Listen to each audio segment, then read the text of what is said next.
औषध नाही, इंजेक्शन नाही, आता ऑपरेशन शिवाय पाठ आणि मानेच्या दुखण्यापासून आराम मिळवा. NC वेलनेस सेंटर, नवल पेट्रोल पंपासमोर, रेल्वे लाईन, सोलापूर. मुंबईतील राजकीय वर्तुळात एक संतापजनक घटना समोर आली. भारतीय जनता पक्षाच्या एका स्थानिक पदाधिकाऱ्याने एका महिलेचा लैंगिक छळ केला. पीडितेने नकार दिल्यानंतर आरोपीनं नग्नावस्थेत व्हिडिओ कॉल केला. या व्हिडिओ कॉलचे काही स्क्रीनशॉट व्हायरल झाले. या प्रकरणी भाजपच्या पदाधिकाऱ्यावर गुन्हा दाखल करण्यात आला आहे.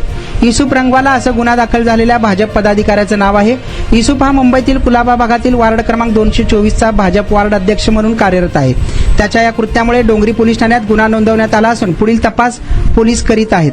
पीडित महिलेने दिलेल्या तक्रारीनुसार आरोपी युसुफ रंगवाला याने रात्रीच्या वेळी सर्व मर्यादा ओलांडल्या. मध्यरात्री साधारण 2 वाजण्याच्या सुमारास त्याने पीडित महिलेला मोबाईलवर मेसेज केला. मी 1 तासासाठी तुझ्या घरी येऊ का, असा अश्लील मेसेज त्याने केला. महिलेने त्याच्या या मेसेजला नकार दिला.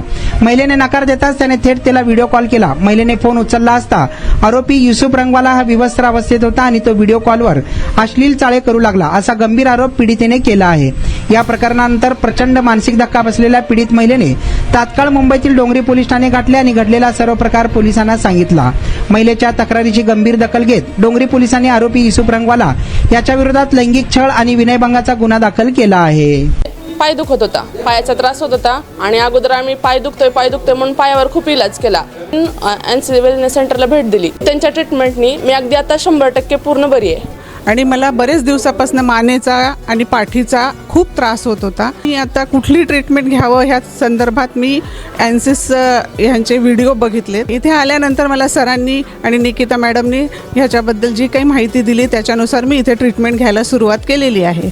त्या ट्रीटमेंटनी मला 5 दिवसातच इतका फरक जाणवलेला आहे. माझ्या मुंग्या पूर्णपणे कमी झालेल्या आहेत.